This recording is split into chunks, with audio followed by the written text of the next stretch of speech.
episode is to describe how yoga can be used as an intervention for children who are autistic and who have ADHD. So it is intended for other general public and therapists and teachers, parents, counselors to know how effective yoga is, and regular practice of yoga, how it can impact in their children and in their everyday life. Autism, as we all know, is a neurodivergent condition where children with autism, they think, learn, perceive stimulations and information around differently. So they take a different path in language learning, in learning social cues, and so it impacts their life in various different quadrants: learning, socialization, work life balance, and how they process sensory inputs. In all these quadrants, they have sometimes differences and difficulties because of their neurodivergent condition. So today we're going to see how yoga helps them in all these things. Individuals with autism Individuals with autism typically they show a delayed in language development and social skills because they have some certain characteristics which demonstrate differences across which which demonstrate differences across medium.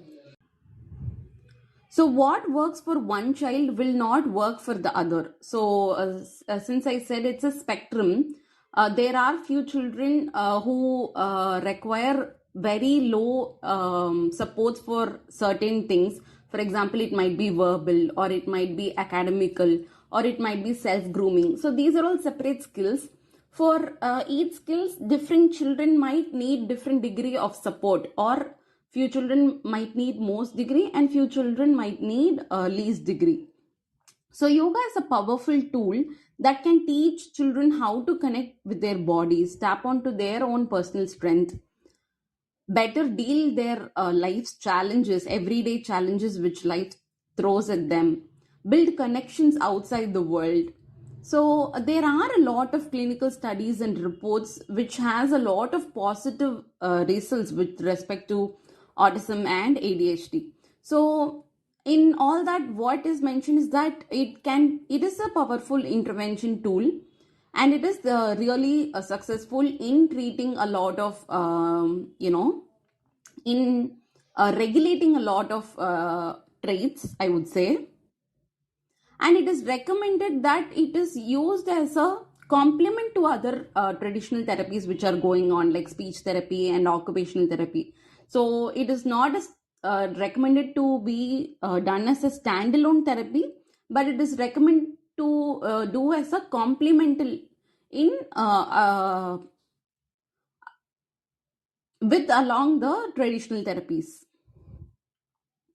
So yoga practices in general, they have like 4 components to it. The first component would be chanting, yoga mantra chanting. And the second thing would be pranayama, which is breath work. The third thing would be asanas, which are movement related. And the fourth component would be relaxation procedures. Many children on the autism spectrum, they respond really well to music and notes. So that is the reason chanting yoga mantras will work really well. Research has shown that it helps to calm them and self-regulate them. Children who are non-speaking, so who haven't started speaking yet also, even just listening to those chanting recitals will help them a lot. It will give them a rhythm. It will be a routine. So here the expectations are clear. There are no new challenges or no new situations they would have to face. Autistic children in general, they love routines. So chanting mantras gives them some kind of rhythmic intonation, it sets up the mood for the practice ahead, and it also gives them a feeling of calm and solace.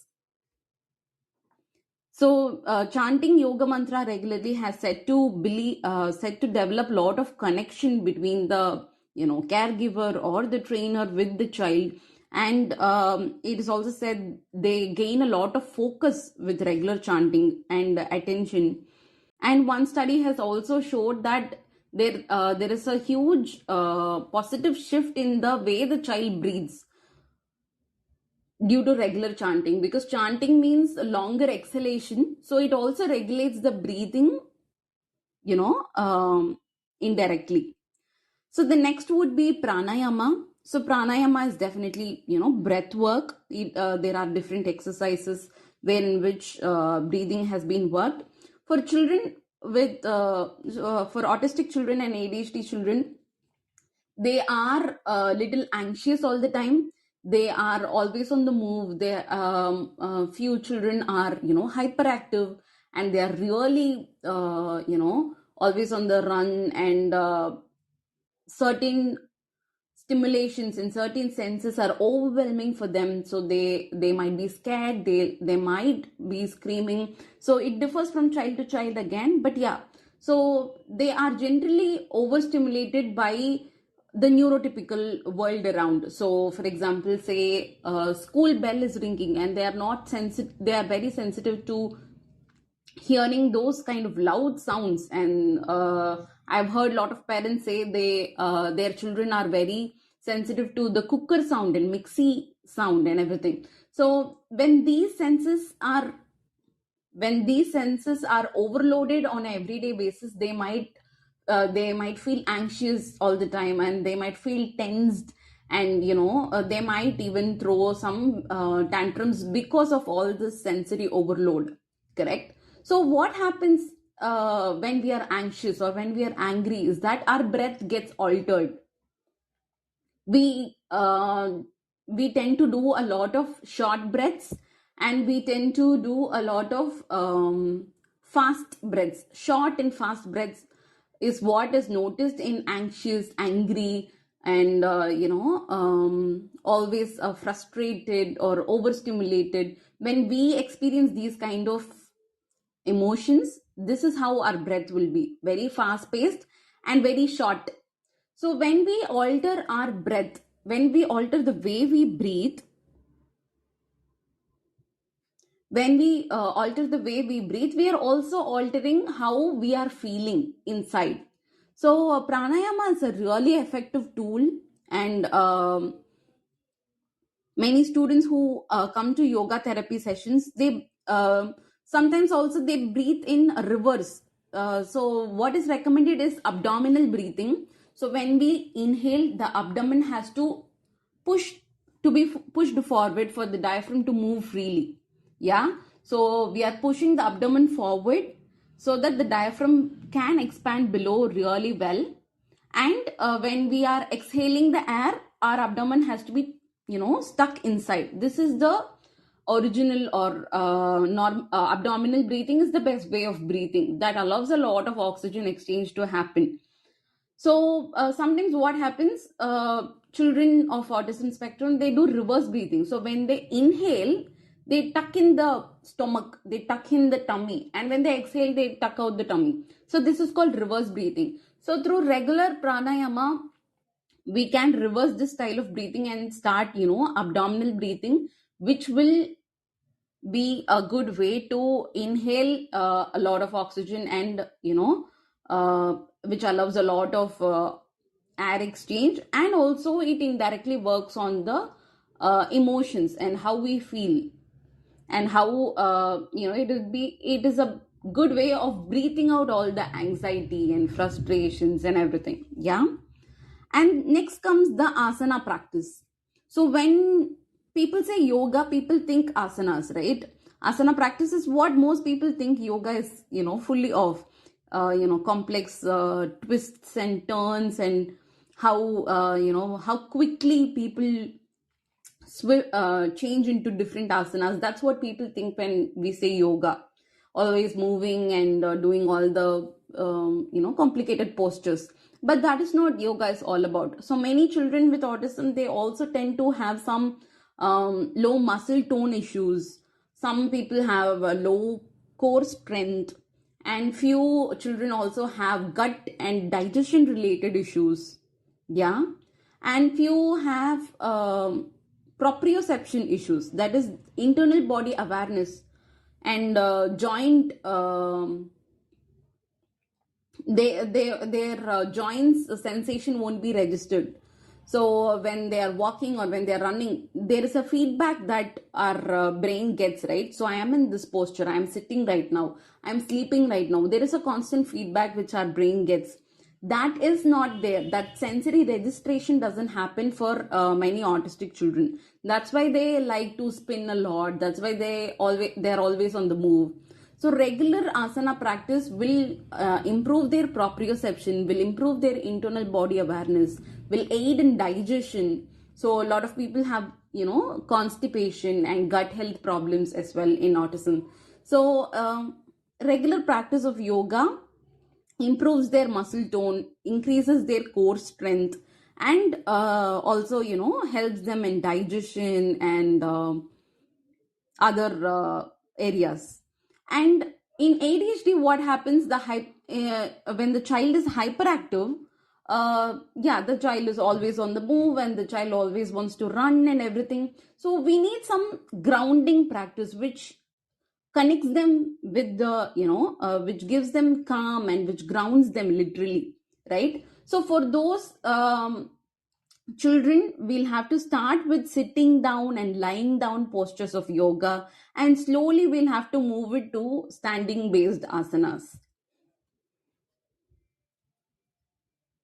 And then comes the deep relaxation. So this is often the most challenging portion in yoga practice with respect to children with autism, because, as I said, due to their sensory overload and due to their sensory processing issues, they're always on the move, right? So Shavasana, as they call in yoga, is a deep relaxation procedure where they are, lying down basically. So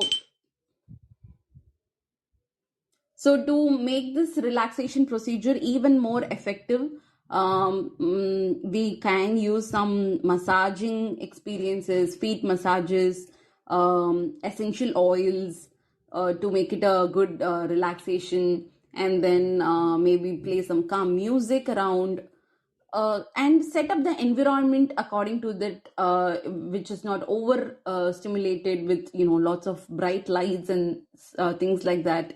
So relaxation is very important part of yoga practice. Only if relaxation happens, we will get the benefits out of the yoga practices which we did that day. For example, we started with a good om chanting, and we did a lot of pranayama and did a lot of asanas. And when we are skipping the relaxation procedures, we don't usually get the benefits out of it, right? So relaxation is a very vital part of yoga practice, which has to be incorporated. And of course, it helps the neurodivergent population to get into the relaxed state, to connect with their inner self, and gives them the calm state of mind which is required for them to function and thrive better. Yeah. So that is about today's presentation. If you guys have any doubts or any pointers to add, you can add. So all these information which I provided are completely research based, and yoga is gaining a lot of momentum with respect to autism and ADHD in the Western countries, in Australia, UK, and there are specific courses for yoga for autism itself now. And I'm fortunately one among them who's training in the same area. This is my newer area of interest, and I'm really glad that we are from this country where yoga is born, and we have such a beautiful, rich heritage and practices. So we'll have to definitely be very proud and tell the world around, and spread the knowledge across, saying how diverse is yoga. benefits everybody, literally, from elders to the younger ones. It benefits everyone, and we should just be fortunate to practice yoga, to know about yoga, and to spread the word about it. So any questions, I'd be happy to take. Hey Vaishnavi, Hi. session. I had a question, but it's not about yoga. I Uh-huh. wonder when you were talking about loud noises, right? Uh, uh, does it make sense to use noise cancelling headphones? And Yeah, when the child is sensitive for really loud sounds, it yeah. definitely helps them. Yes. Okay. Okay. Uh, yeah, for children who are very hypersensitive for sounds, it definitely helps them. It is definitely recommended for them. Okay. Great. Thank you. Yeah, yeah, you're welcome. You're welcome. So, on that note, this month, starting from November 18 to 23rd, we at Andhaadhi, we are hosting a yoga workshop for children who are under the spectrum. So, autistic, ADHD, DLD, dyslexia. So, for all these children, we are hosting a 6-day yoga workshop, which is facilitated by Ms. Vinodini, who is an occupational therapist and who has RYT 300 certification. So she's a yoga trainer as well. And she's going to be facilitating that workshop. For more details, you can check out our Instagram page, Andhaadhi Rehab speech therapy on Instagram. And we also have another workshop for parents as well, starting from November 25th to 30th. And that is being facilitated by Ramya, who is a yoga trainer herself. So the parent workshop and children workshop is totally different, and we are aiming for a holistic wellness. We are aiming for to promote yoga as an effective tool for recovery of burnout, and as well better functioning of the child and individual. So we hope to make the difference we intend to. Thank you for watching. For more such videos, do like, share, and subscribe to the First Parents.